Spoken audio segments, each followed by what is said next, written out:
आज हम सीखेंगे स्वास्थ्य और रोग के बारे में। हम स्वास्थ्य और रोग इन शब्दों का प्रयोग कई बार करते हैं।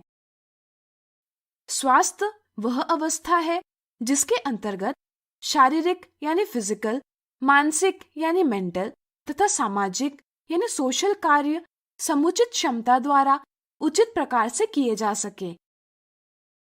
स्वास्थ्य का अर्थ सिर्फ रोग मुक्त होना नहीं है, बल्कि इसके साथ अच्छा महसूस करना, मानसिक रूप से सकारात्मक दृष्टिकोण रखना, सामाजिक कठिनाइयों के समय दबाव में न आकर उचित समाधान ढूंढना इत्यादि से भी जुड़ा है। किसी व्यक्ति का स्वास्थ्य उसके भौतिक पर्यावरण, आर्थिक स्थिति तथा सामाजिक समानता पर निर्भर करता है। भौतिक पर्यावरण विभिन्न आपदाओं जैसे बाढ़ से स्वास्थ्य पर विभिन्न प्रकार से परिणाम हो सकता है, लेकिन इससे महत्वपूर्ण कारक है हमारे पर्यावरण में प्रदूषण।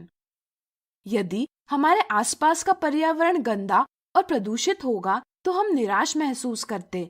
ऐसी स्थिति में हमारा मन प्रसन्न नहीं रह सकता तथा विभिन्न बीमारियों के होने की संभावना भी बढ़ जाती है, और ऐसी स्थिति में हम स्वस्थ नहीं कहलाते। इसलिए व्यक्तिगत स्वास्थ्य के लिए सामाजिक स्वच्छता आवश्यक है। अच्छे भौतिक पर्यावरण के लिए स्वच्छ पर्यावरण, कचरे तथा वाहित जल का ठीक प्रकार से निपटान तथा स्वच्छ जल उपलब्ध होना आवश्यक है। आर्थिक स्थिति, अच्छे स्वास्थ्य के लिए अच्छा भोजन तथा स्वच्छ जल आवश्यक होता है। अच्छा भोजन प्राप्त करने के लिए आर्थिक स्थिति अच्छी होना आवश्यक है, और अच्छी आर्थिक स्थिति होने के लिए रोजगार के अवसर उपलब्ध होना आवश्यक है। सामाजिक समानता, मानव एक सामाजिक प्राणी है। वह एक दूसरे के साथ अंतर संबंध बनाए रखता है। यदि समाज में समानता नहीं होगी तो एक दूसरे के प्रति व्यवहार ठीक नहीं होंगे, जिससे समाज में भय, क्लेश जैसी समस्याएं बढ़ेगी। इससे मानसिक तनाव बढ़ेगा जो स्वास्थ्य के लिए ठीक नहीं है। इसलिए समाज में भाईचारा और समानता होना आवश्यक है। देखा जाए तो भौतिक पर्यावरण की स्वच्छता और सामाजिक विषमता सामुदायिक समस्याएं हैं। इन समस्याओं को दूर करने के बाद ही व्यक्तिगत स्वास्थ्य संभव है। इसलिए व्यक्तिगत स्वास्थ्य के लिए सामुदायिक स्वास्थ्य भी आवश्यक है। अब चलिए रोग यानी डिसीज के बारे में चर्चा करें। रोग से अभिप्राय व्यक्ति की सामान्य अवस्था में गड़बड़ी से है। रोग यानी डिसीज, जिसे हम डिस-ईज लिख सकते हैं, और इससे हम अर्थ निकाल सकते हैं आराम का न होना। रोग के कारण हमारे शरीर के किसी अंग के कार्य में बाधा उत्पन्न होती है। चूंकि हमारे शरीर में सभी अंगों के कार्य एक दूसरे पर निर्भर है, इसलिए शरीर के अन्य कार्यों में भी बाधा उत्पन्न होती है। इससे बाधित व्यक्ति असुविधा महसूस करता है। रोग के विभिन्न कारण हो सकते हैं, जैसे पोषक तत्वों का अभाव, किसी हानिकारक तत्व जैसे जीवाणु या विषाणु का शरीर में प्रवेश होना, और सार्वजनिक स्वास्थ्य सेवाओं का न होना, आनुवांशिक दोष जैसे सिकल सेल एनीमिया इत्यादि। यदि किसी व्यक्ति को कोई रोग न हो तो उसे हम रोग मुक्त कहते हैं। कई बार रोग मुक्त होने की स्थिति को अच्छा स्वास्थ्य कहा जाता है, लेकिन यह सत्य नहीं है। किसी व्यक्ति को हम रोग मुक्त केवल उस स्थिति में कहेंगे जब उसके एक या अधिक अंगों के कार्य में कोई भी असुविधा न हो, लेकिन स्वस्थ केवल उस स्थिति में कह सकते हैं जब वह शारीरिक, मानसिक तथा सामाजिक रूप से वह अच्छा महसूस करता है। इस तरह से प्रत्येक स्वस्थ व्यक्ति रोग मुक्त अवश्य होती है, लेकिन प्रत्येक रोग मुक्त व्यक्ति स्वस्थ होगा ही यह कहा नहीं जा सकता। उदाहरण के लिए, रोग मुक्त व्यक्ति सामाजिक और पर्यावरण के कारकों के कारण अस्वस्थ हो सकता है। जब कोई रोग होता है तो शरीर के एक या अनेक अंगों की संरचना या कार्यों में खराबी उत्पन्न होती है, जिसके कारण उन अंगों में परिवर्तन दिखाई देने लगते हैं, जैसे सिरदर्द, खांसी, सूजन इत्यादि। इन परिवर्तनों को हम लक्षण यानी सिम्टम्स कहते हैं। इन लक्षणों से किसी रोग का अनुमान लगाया जा सकता है। भिन्न रोगों के समान लक्षण हो सकते हैं, जैसे सिरदर्द विभिन्न रोगों जैसे सर्दी, मस्तिष्क का वरणशोथ यानी मेनिंगाइटिस इत्यादि हो सकता है। लक्षणों को देखकर चिकित्सक यह ज्ञात करते हैं कि वे कौन से रोग के चिन्ह हैं। रोग की पहचान सुनिश्चित करने के लिए वे प्रयोगशाला में कुछ परीक्षण भी करवा सकते हैं। किसी रोग के अनेक कारक या कारण हो सकते हैं। जैसे कोई बच्चा अगर पतले दस्त से ग्रस्त है तो सूक्ष्म जीव इसका तात्कालिक कारक यानी इमीडिएट कॉज होता है। लेकिन अनेक कारक जैसे आनुवांशिक भिन्नता, पोषण में कमी, जल प्रदूषण, गरीबी इत्यादि इसके सहायक यानी कॉन्ट्रीब्यूटरी कारक भी हो सकते हैं। तात्कालिक कारक संक्रामक यानी इन्फेक्शियस हो सकते हैं, जिनमें सूक्ष्म जीव सम्मिलित होते हैं, या असंक्रामक यानी नॉन इन्फेक्शियस हो सकते हैं, जिनमें सूक्ष्म जीव सम्मिलित नहीं होते। अगले वीडियो में हम इसके संदर्भ में विस्तार से चर्चा करेंगे। आज हमने सीखा स्वास्थ्य और रोग। आज हम सीखेंगे रोग की अभिव्यक्ति के बारे में। रोग के होने के कारण हम अपने सामान्य कार्य अच्छे से नहीं कर पाते। क्या आप बता सकते हैं कि रोग क्या है? रोग एक असामान्य स्थिति है जो किसी जीव के कुछ या सभी अंगों के कार्य को नकारात्मक रूप से प्रभावित करता है। चलिए इसे और अच्छे से समझें। हम जानते हैं कि हमारे शरीर में विभिन्न ऊतक मिलकर विभिन्न अंग तंत्रों का निर्माण करते हैं। उदाहरण के लिए पाचन तंत्र में आमाशय और आंत्र पाचन का कार्य करते हैं। इसी तरह श्वसन तंत्र में कुपिका गैसों का आदान प्रदान करती है। इस तरह प्रत्येक अंग तंत्र में एक विशेष अंग एक विशेष कार्य करता है।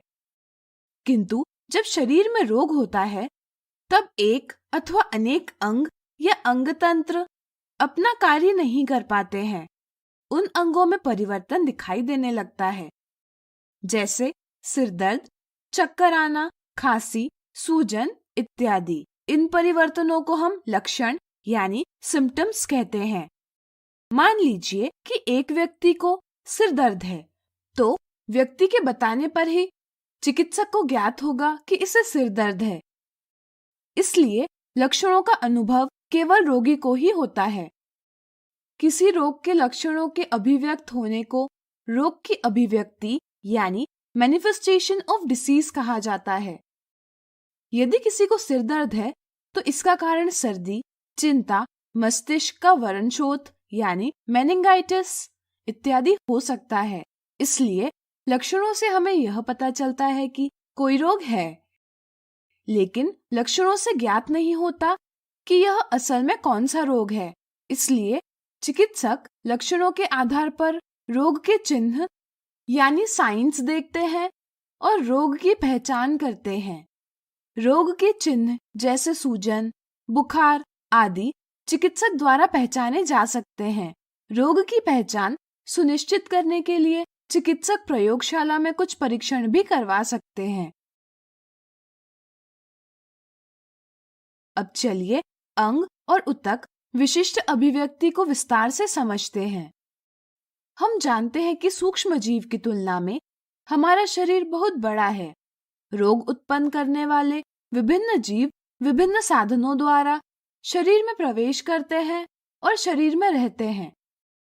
जैसे क्षय रोग करने वाला बैक्टीरिया हवा द्वारा नाक में प्रवेश करता है और फेफड़ों में विकसित होता है, तथा टाइफाइड करने वाला बैक्टीरिया मुंह द्वारा प्रवेश करता है और आंत्र में विकसित होता है। इसलिए सूक्ष्म जीव के शरीर में प्रवेश करने के स्थान पर निर्भर करता है कि सूक्ष्म जीव शरीर में किस विशिष्ट स्थान, अंग या ऊतक में रहेगा और विकसित होगा, परंतु ऐसा सदैव नहीं होता। उदाहरण के लिए HIV वायरस लैंगिक अंगों द्वारा शरीर में प्रवेश करता है तथा श्वेत रक्त कणिकाओं में विकसित होता है।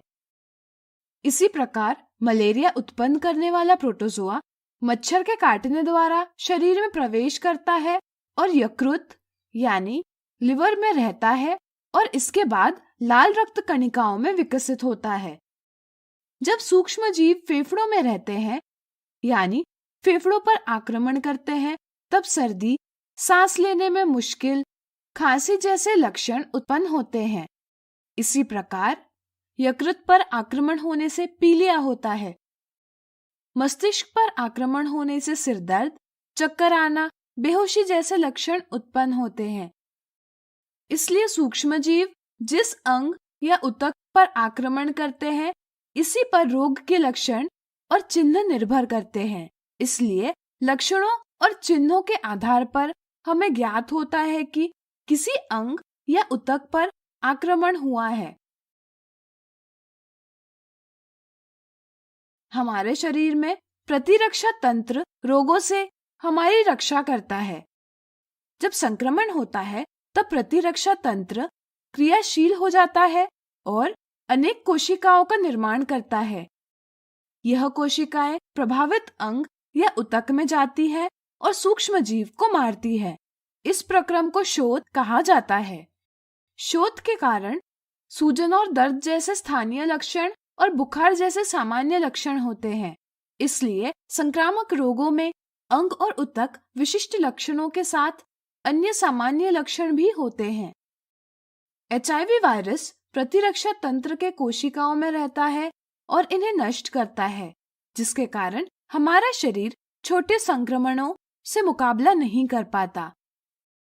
ऐसे में सामान्य सर्दी खांसी से भी निमोनिया हो सकता है तथा आंत्र संक्रमण में रुधिर युक्त प्रवाहिका यानी मेजर डायरिया विद ब्लड हो सकता है।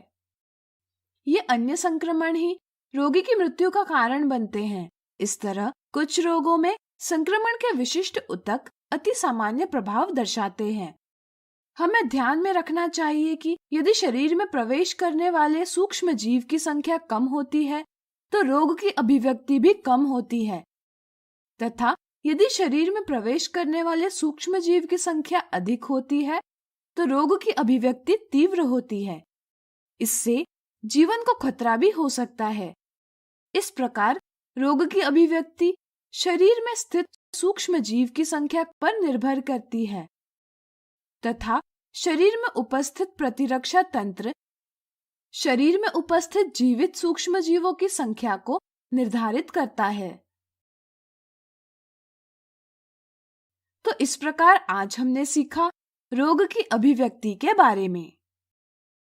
सीखेंगे रोग के प्रकार और रोग फैलने के साधनों के बारे में। पिछले वीडियो में हमने सीखा था कि रोग यानी डिसीज, जिसे हम डिस-ईज लिख सकते हैं और इससे हम अर्थ निकाल सकते हैं आराम का न होना। उदाहरण के लिए खांसी, जुकाम, फिलपाव यानी एलिफेंटाइसिस इत्यादि। रोगों को हम विभिन्न समूहों में बांट सकते हैं। इसका एक तरीका यह है कि हम विभिन्न रोगों को रोग की अवधि के आधार पर वर्गीकृत करें। कुछ रोग जैसे खांसी, जुकाम, टाइफॉइड अचानक होते हैं और कम अवधि के होते हैं। ऐसे रोगों को तीव्र रोग यानी अक्यूट डिसीज कहा जाता है। तीव्र रोग हमारे स्वास्थ्य को ज्यादा नुकसान नहीं पहुंचाते। कुछ रोग जैसे क्षय रोग यानी ट्यूबरक्लोसिस, फिलपाव रोग यानी एलिफेंटाइसिस को विकसित होने में समय लगता है और वे लंबे अवधि तक या जीवन पर्यंत रहते हैं। ऐसे रोगों को दीर्घकालिक रोग यानी क्रोनिक डिसीज कहा जाता है। इनके पास अधिक समय होने के कारण वे हमारे स्वास्थ्य को विशेष नुकसान पहुंचाते हैं। इसलिए रोगी को बहुत थकान महसूस होती है और उसका वजन कम हो जाता है। हम रोगों को फैलने की क्षमता के आधार पर भी वर्गीकृत कर सकते हैं। चलिए इसे समझें। पिछले वीडियो में हमने सीखा कि तात्कालिक कारक संक्रामक यानी इन्फेक्शियस हो सकते हैं जिनमें सूक्ष्म जीव सम्मिलित होते हैं, या असंक्रामक यानी नॉन इन्फेक्शियस हो सकते हैं जिनमें सूक्ष्म जीव सम्मिलित नहीं होते। कुछ रोग जैसे खांसी जुकाम समुदाय में फैल सकते हैं क्योंकि इनका कारक सूक्ष्म जीव होता है जो एक शरीर से दूसरे शरीर में किसी माध्यम से प्रवेश कर सकता है। ऐसे रोग संक्रामक रोग यानी इन्फेक्शियस डिसीजेस कहलाते हैं। उदाहरण के लिए खांसी जुकाम जैसे रोग इन्फ्लुएंजा, एड्स इत्यादि वायरस के कारण, टाइफॉइड, हैजा यानी कॉलेरा, क्षय रोग इत्यादि बैक्टीरिया के कारण, सामान्य त्वचा रोग जैसे रिंगवर्म, फंजाई के कारण, मलेरिया और काला अजार जैसे रोग प्रोटोजोआ के कारण, फिलपाव कृमि के कारण होते हैं। किसी रोग को उत्पन्न करने वाले सूक्ष्म जीव को उस रोग का रोगाणु यानी पैथोजन कहा जाता है। जैसे रोग हैजा रोगाणु विब्रियो कोलेरा के कारण तथा टाइफॉइड साल्मोनेला टाइफी के कारण होता है। वह रोग जिसका कारक सूक्ष्म जीव नहीं होते, उनके कारक भिन्न होते हैं और संक्रामक रोग यानी नॉन इन्फेक्शियस डिसीज कहलाते हैं। ऐसे रोग समुदाय में नहीं फैलते। उदाहरण के लिए कैंसर, आनुवांशिक भिन्नता, अधिक वजन और आधुनिक जीवन शैली के कारण हो सकता है। अब चलिए संक्रामक रोगों के फैलने के साधनों को विस्तार से समझें। बहुत से सूक्ष्मजीवीय कारक एक रोगी से अन्य स्वस्थ व्यक्ति तक विभिन्न साधनों द्वारा फैलते हैं यानी संचार यानी कम्युनिकेट होते हैं। इसलिए संक्रामक रोग को संचारक रोग यानी कम्युनिकेबल डिसीज भी कहा जाता है। जब कोई रोगी छींकता या खांसता है तो उनके मुंह से कुछ बूंदक यानी ड्रॉपलेट्स बाहर निकलते हैं। इन बूंदक में सूक्ष्म जीव होते हैं।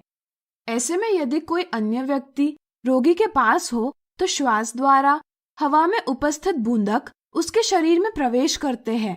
इस प्रकार यह सूक्ष्म जीव अन्य स्वस्थ व्यक्ति को भी संक्रमित करते हैं। इस प्रकार कुछ रोगों के सूक्ष्म जीव हवा द्वारा फैलते हैं।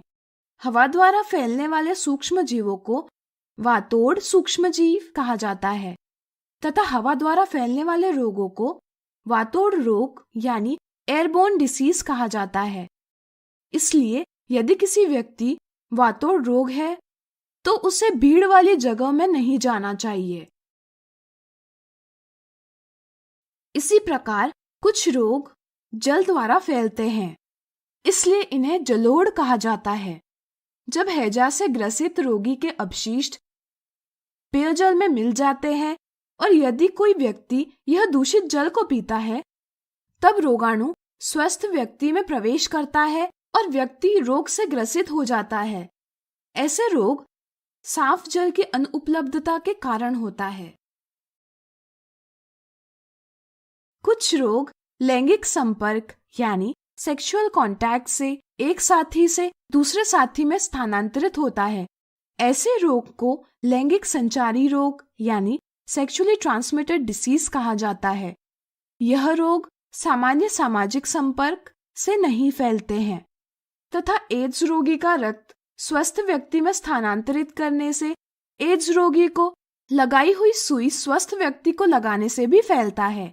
इसलिए एड्स लैंगिक संपर्क के साथ रक्त स्थानांतरण से भी फैलता है। साथ ही एड्स गर्भावस्था में रोगी माता से बच्चे में और स्तनपान द्वारा भी फैलता है। कुछ रोग अन्य जंतुओं द्वारा फैलते हैं जैसे मलेरिया, फिलपाव और डेंगू बुखार मच्छर से और रेबीज कुत्ते के काटने से फैलता है। अतः ये जंतु मध्यस्थ का काम करते हैं और इसलिए इन्हें रोगवाहक यानी वेक्टर कहा जाता है। इस तरह विभिन्न रोग विभिन्न साधनों द्वारा फैलते हैं।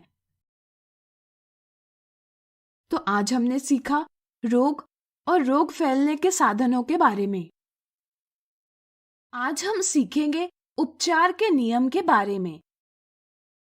राहुल बीमार है, इसलिए राहुल की माता ने उसे आराम करने के लिए कहा। आराम करने के बाद राहुल पहले से बेहतर महसूस कर रहा था। क्या आप बता सकते हैं कि कुछ समय आराम करने के बाद राहुल पहले से बेहतर क्यों महसूस कर रहा था? चलिए हम बताते हैं। आराम करने से शरीर में ऊर्जा का संरक्षण होता है। यह ऊर्जा हमारे शरीर को रोग से मुक्त करने में यानी स्वस्थ करने में सहायक होती है। रोगी को रोग से मुक्त करने के लिए की गई देखभाल को उपचार यानी ट्रीटमेंट कहा जाता है। आपने अवश्य ही अनुभव किया होगा कि कुछ रोग जैसे सर्दी बिना दवाई लिए ही ठीक हो जाती है, परंतु कुछ रोग दवाई लेने के बाद ही ठीक होते हैं। चलिए अब देखते हैं कि दवाइयों के उपयोग से रोग का उपचार कैसे होता है। दवाइयों के उपयोग से संक्रामक रोगों के उपचार के दो उपाय हैं। पहला उपाय है रोग के प्रभाव को कम करना और दूसरा रोग के कारण को समाप्त करना। चलिए इन्हें विस्तार से समझें। दर्द, बुखार और दस्त जैसे रोगों के उपचार के लिए डॉक्टर रोगी को ऐसी दवाइयां देते हैं जो रोग के प्रभाव यानी लक्षण को कम करते हैं तथा कुछ लक्षण पर्याप्त आराम करने से भी कम हो जाते हैं। ऐसा उपचार जो केवल रोग के प्रभाव को कम करता है लक्षण आधारित उपचार कहलाता है। लक्षण आधारित उपचार से रोगी को आराम मिलता है, परंतु इस उपचार से रोग का कारण यानी संक्रामक सूक्ष्म जीव समाप्त नहीं होते, इसलिए रोग पूर्णतः ठीक नहीं होता। रोग को पूर्ण तरह ठीक करने के लिए संक्रामक सूक्ष्म जीवों को मारना जरूरी है। इसलिए कुछ रोगों के उपचार के लिए ऐसी दवाइयों का उपयोग होता है जो रोगाणु यानी संक्रामक सूक्ष्म जीवों को समाप्त करती है। हम जानते हैं कि विभिन्न सूक्ष्म जीव विभिन्न वर्गों में वर्गीकृत किए गए हैं। विभिन्न वर्गों के जीवों की शारीरिक संरचना भिन्न है, इसलिए इनकी कोशिकाओं की संरचना भी भिन्न है, जिसके कारण प्रत्येक वर्ग के जीवों में होने वाली रासायनिक क्रियाएं यानी आवश्यक जैव रासायनिक जैव प्रक्रियाएं यानी एसेंशियल बायोकेमिकल लाइफ प्रोसेसेस, नए पदार्थ बनाने के चरण यानी संश्लेषी मार्ग यानी बायोसिंथेसिस पाथवे और श्वसन प्रक्रम यानी रेस्पिरेशन प्रोसेस भिन्न होता है। इसलिए एक वर्ग के जीव में होने वाली रासायनिक क्रियाएं दूसरे वर्गों के जीव में नहीं होती है, इसलिए रोग का उपचार कारक रोगाणु के वेग के आधार पर किया जाता है। उदाहरण के लिए मनुष्य की कोशिकाओं में होने वाला प्रक्रम और बैक्टीरिया में होने वाले प्रक्रम भिन्न होते हैं, इसलिए संक्रामक बैक्टीरिया को मारने के लिए ऐसी औषधियों का उपयोग किया जाता है जो केवल बैक्टीरिया के लिए संश्लेषी मार्ग को रोकती है, जिसके कारण बैक्टीरिया में जीव के लिए आवश्यक पदार्थों का निर्माण नहीं होता, इसलिए बैक्टीरिया की वृद्धि नहीं होती और वे मर जाते हैं। जैसे कि मनुष्य की कोशिकाओं में कोशिका भित्ति नहीं है, इसलिए मनुष्य में कोशिका भित्ति बनाने का प्रक्रम नहीं होता, तथा बैक्टीरिया में कोशिका भित्ति होती है, इसलिए बैक्टीरिया में कोशिका भित्ति बनाने का प्रक्रम होता है। औषधि पेनिसिलिन कोशिका भित्ति बनाने के प्रक्रम को बाधित करती है, जिसके कारण बैक्टीरिया कोशिका भित्ति नहीं बना पाते और उनकी कोशिका भित्ति पतली हो जाती है तथा वे सरलता से मारे जाते हैं। बैक्टीरिया में होने वाले आवश्यक प्रक्रम मनुष्य में नहीं होते हैं, इसलिए औषधि का मनुष्य पर कोई प्रभाव नहीं होता, क्योंकि यह औषधि केवल बैक्टीरिया के आवश्यक प्रक्रम को रोकती है, इसलिए इसका प्रभाव केवल बैक्टीरिया पर होगा, अन्य सूक्ष्म जीवों पर नहीं होगा। ऐसी औषधि जो बैक्टीरिया की वृद्धि को रोकती है या सूक्ष्म जीवों को मारती है, एंटीबैक्टीरियल या एंटीबायोटिक कहलाती है। इसी प्रकार ऐसी औषधि जो वायरस की वृद्धि को रोकती है या वायरस को मारती है, एंटीवायरल कहलाती है। ऐसी औषधि जो फंजाई की वृद्धि को रोकती है या फंजाई को मारती है, एंटीफंगल कहलाती है। तथा ऐसी औषधि जो प्रोटोजोआ की वृद्धि को रोकती है या प्रोटोजोआ को मारती है, एंटीप्रोटोजोल कहलाती है। एंटीप्रोटोजोल औषधियां मलेरिया के परजीवी प्रोटोजोआ प्लाज्मोडियम विवेकस को मारती है। बैक्टीरिया और प्रोटोजोआ एक कोशिका से बने हुए हैं, इसलिए इनके पास अपने आवश्यक रासायनिक पदार्थ बनाने के लिए अपनी मशीनरी होती है। इसके विपरीत वायरस अकोशिक यानी नॉन सेलुलर जीव है। वायरस में केवल प्रोटीन और डीएनए यानी डीऑक्सीराइबोन्यूक्लिक अम्ल होता है तथा वायरस में अपनी जैव रासायनिक प्रणाली यानी बायोकेमिकल मैकेनिज्म नहीं होती है। इसलिए वायरस जीवन के लिए आवश्यक रासायनिक पदार्थ जैसे प्रोटीन नहीं बना पाता। इसलिए ये मनुष्य के शरीर में प्रवेश करते हैं और अपने आवश्यक रासायनिक पदार्थ बनाने के लिए मनुष्य की कोशिकाओं के अंदर रहते हैं और कोशिकीय मशीनरी का उपयोग करते हैं। इसलिए वायरस को मारने के लिए वायरस विशिष्ट लक्ष्य यानी वायरस स्पेसिफिक टारगेट कम होते हैं। इसी कारण एंटीवायरल औषधि बनाना एंटीबैक्टीरियल औषधि बनाने की तुलना में कठिन होता है। इसके बावजूद भी चेचक रोग, हेपेटाइटिस बी और एचआईवी संक्रमण को नियंत्रित करने की औषधि का निर्माण हो चुका है। उपचार रोग की प्रगति, पुनरावृत्ति यानी प्रोग्रेशन एंड रिकरेंस को रोकता है तथा मृत्यु दर यानी मोर्टेलिटी रेट को कम करता है और जीवन की गुणवत्ता में सुधार लाता है। ध्यान रहे कि हमें औषधियों को डॉक्टर की सलाह अनुसार ही लेना चाहिए तथा स्वदवा यानी सेल्फ मेडिकेशन से बचना चाहिए। तो आज हमने सीखा उपचार के नियम के बारे में। आज हम सीखेंगे रोग के निवारण के सिद्धांत के बारे में। आपने अवश्य ही सुना होगा कि रोग का निवारण उपचार से अच्छा है, यानी कि prevention of disease is better than cure. क्या आप जानते हैं कि ऐसा क्यों कहा जाता है? सोचिए सोचिए। चलिए हम बताते हैं। ऐसा इसलिए कहा जाता है क्योंकि किसी भी संक्रामक रोग से ठीक होने की 3 सीमाएं हैं। पहली यह है कि यदि कोई एक बार बीमार हो जाए तो उनके शारीरिक कार्यों की बहुत हानि होती है, जिसके कारण वे पूरी तरह ठीक नहीं होते। दूसरी यह कि सही उपचार होने पर भी रोगी को लंबे समय तक बिस्तर पर आराम करना पड़ सकता है, यानी कि उपचार में लंबा समय लग सकता है। और तीसरी यह कि संक्रमित व्यक्ति यानी इन्फेक्टेड पर्सन अन्य व्यक्तियों में रोग फैलाने का स्रोत बन सकता है। इससे कठिनाइयां बढ़ जाती हैं। इसलिए रोगों का निवारण उपचार से अच्छा है। अब चलिए देखते हैं कि रोगों के निवारण के सिद्धांत क्या है। रोगों के निवारण की 2 विधियां हैं, सामान्य और रोग विशिष्ट। संक्रमण से बचने की सामान्य विधि है कि रोगी से दूरी बनाए रहे, जैसे वायु द्वारा फैलने वाले सूक्ष्म जीवों से बचने के लिए खुले स्थानों में रहना चाहिए और भीड़ भरे स्थानों से दूर रहना चाहिए। जल द्वारा फैलने वाले सूक्ष्म जीवों से बचने के लिए साफ जल पीना चाहिए। इसके लिए पानी में उपस्थित सूक्ष्म जीवों को मारने के लिए उपाय किया जाता है। रोगवाहक यानी वेक्टर बॉर्न सूक्ष्म जीवों से बचने के लिए हमें साफ पर्यावरण में रहना चाहिए।